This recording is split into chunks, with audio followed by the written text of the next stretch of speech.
Hi, my name is Sierra or Zobi Online. I'm from North America. I cast Game Changers and VCL over here, but I've also had the honor of casting Project Horizon, the English cast for VCT China. So I've been following your journey over stage two and your debut in franchising.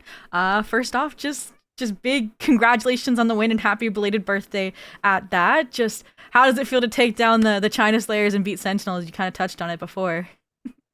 Yeah, no, it's an incredible feeling. I think 4 months ago, if you told me I'd be where I am today, and let alone be at Champs, let alone beat Sentinels, I would have bit your hand off. So I'm really, really excited. And also thank you for casting Project Horizon. My mum uses that all the time, so Oh, appreciate that's it. so cool. Yeah, I got to cast the all gamers game, so the 13-1 on Lotus that we definitely saw Crazy. that comp rear its head today. And touching on this current iteration with Shili Gaming, three different maps, three different agents. I think you've definitely put your name on the map as a potential flex of all time. And I wanted to ask you about that. Kind of what was that process like transitioning from just a primarily tried and true duelist to such a flexible role where now they're letting you get back on the duelist a little bit alongside Rarga, but it's definitely been a short term undertaking. Yeah, no, the team obviously has Rarga, and so when you have a Rarga, you need to play him on Duelist, and rightly so. So it's just kind of where I could fit in. Um, I think we didn't really look at agent profile when I was trialing for this team. It was more so what I bring kind of outside the server, and also obviously a bit of aim as well. So I think it was quite the learning process at the same time. There's definitely some arguments, let's say, just for me to understand and get grips with a lot of the roles. But I think I'm really grateful I did because it's made me much more of a holistic player for sure. Mm. And speaking a little bit on that outside of the server synergy and that being a major reason why you're here today, I think they mentioned you not just the vibes merchant we see it on stage, but you're kind of a secondary calling voice alongside Viva in terms of the micro department. Have you always been that kind of like even with your ascension and your challengers days, or is that also a new development with this learning cycle you mentioned? I think it's always been part of my game. I've IGL'd before on a lot smaller teams, Mm. and I really enjoy like the feeling you get when you call a really good round. Obviously, feels great. So I just try and help Vivo where he can. He doesn't see a lot that I do see because I'm playing a bunch of different agents. So I get a lot of different like unique information that he might not get. So it's just kind of helping where I can. And of course, my English is pretty good, so it's easier when you're like calling in your first language um, to everyone else rather than him calling in his second language. Obviously, it's a little bit more difficult. Nice, nice. And you touched on it a little bit how the trialing went in terms of it not being agent specific. But it was a very short time, right, from Masters into at least like I know you were supposed to be on the team for EWC, but roster lock happened. Just what was that entire process like? Like when did it start versus when did you know you were joining the team versus when did the debut with stage two happen? Yeah, so it was actually like crazy, crazy. So I was still studying in uni at that time, just Oh. finished my university degree in Exeter in England. And then I get a message from my manager who was on Rare Atom when I played Ascension, and he said, "Look, we need a player ASAP. Can you come and trial?" And I said, "I'll think about it. If you give me like a week or two," he said, "like you need to come in the next few days, almost tomorrow." And I said, "All right, give me an hour to think about it." And then after that, I was just back on a flight, back to Shanghai, and yeah, the rest is history. Like let me message my professors I'm not going to be at class. And speaking of that kind of background and that traveling in between locations, obviously wales hong kong flags in your bio. I was just curious like what is your full like I guess background and how was it, I think you mentioned I think I saw tweets of like I want to trial in EMEA, I want to trial in Shanghai while I'm still there. So what was just that process like in complicating your journey as a pro player?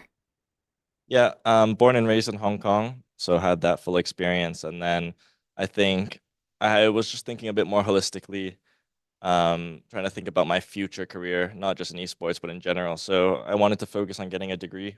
For me, UK was the right place.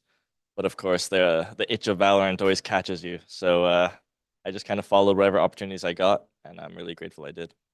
Nice. I'm a youngin in college too, for reference. So I'm gonna ask number one, what was your major, and then number two, kind of off that, we then means your breaks between Rare Atom and ESC gaming, obviously, were school likely. But then what else was that downtime, I guess, poised for in terms of Valorant specific stuff and kind of I guess improvements as a player, if any.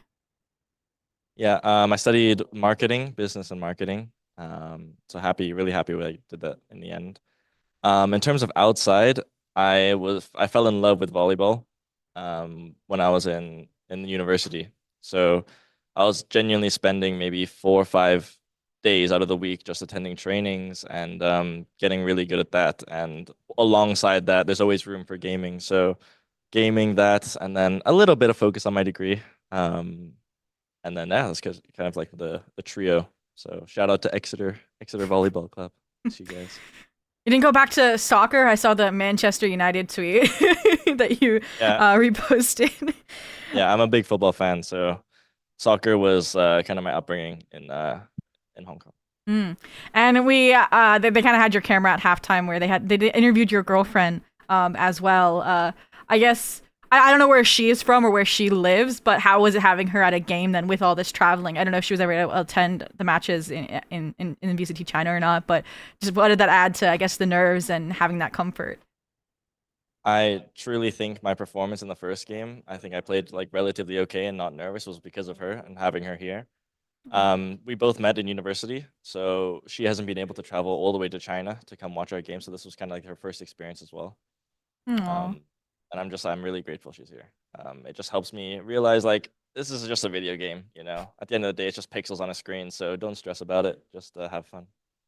Well, I'm glad it was a positive one, a big win versus elimination for the near season other than Ascension. And on the topic of Ascension, obviously the big stressor you said in the post-match interview was that you guys don't want to play an Ascension and winning this would put DRG in danger if they get eliminated of having to play an Ascension. And well, Javoya said that he was like, hey, I'm happy if they win, I'm happy if they lose, we all deserve to be there. What is your mindset on the G2 DRG game? You gonna be G2 super fan, hate watching DRG, or let it lay as it is?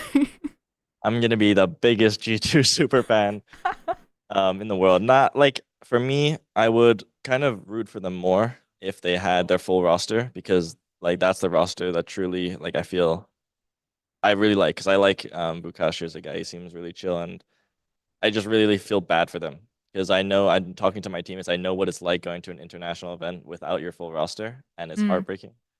But I wish them well. Like I wish every team well. And if they're good enough and they perform, then fair enough. We'll have to perform equally as good. Nice. And obviously, the next opponent, Giant X, is for that spot in playoffs. And I know your coach said that he had some history with some of the players on that team. I was curious with your time in Beacon and Emi, if you have any history or know any of those players or tried alongside those players in the background, etc. Or is it just like fresh slate coming in this matchup? Yeah, no, for me it's a full fresh slate. I was a bit of a tier 3 merchant in the UK, so I didn't expand too much in the tier 1 scene. But from what I watched, these guys look incredible, so it'll be another fun match. Yeah. Mm. And I know the kind of sentiment, aside from being underdogs, has been that you guys just are still kind of elated and don't have that belief that like we are top tier players. We're here. Has that changed at all after beating Sentinels? And like, how do you view then Giant X in that through that kind of lens as a team, as a rookie team coming this far in champs so far? Yeah, I think as individuals, we definitely all have strong self-belief, but I think as a team, sometimes we doubt if we're up there, if we can compete. And I think today and the scrims against the really top teams we've been having, I think this kind of reinforced our belief. So prior to coming here, maybe we were a bit shaky, but coming here, we just kind of garnered a bit more self-belief for sure. All right, and then two last rapid fire questions. First off is I mentioned the Flex Agents. Which has been your favorite to play right now with Shili Gaming, and which map? I'll say Killjoy Haven, having a lot of impact and a lot of fun for sure. I mean, that was your MVP performance on a decider map. It makes sense. And second, obviously, I feel like this win's going to put your name on the global stage. Do you have any kind of message other than, supporting the underdogs to the new fans, to the NoMan and the XLG legacy? Yeah, I think the less fans and the less people we have supporting us, the more pressure it puts on other teams. So I'm equally as grateful as I am thankful that we are the underdogs. All right, with that, congratulations on the win again. I'll be over to the press conference as well. So good luck again in your preparation and enjoy Paris during the small downtime you have before then as well. Appreciate it so much. Thank you. Of course. Have a good one. Bye bye.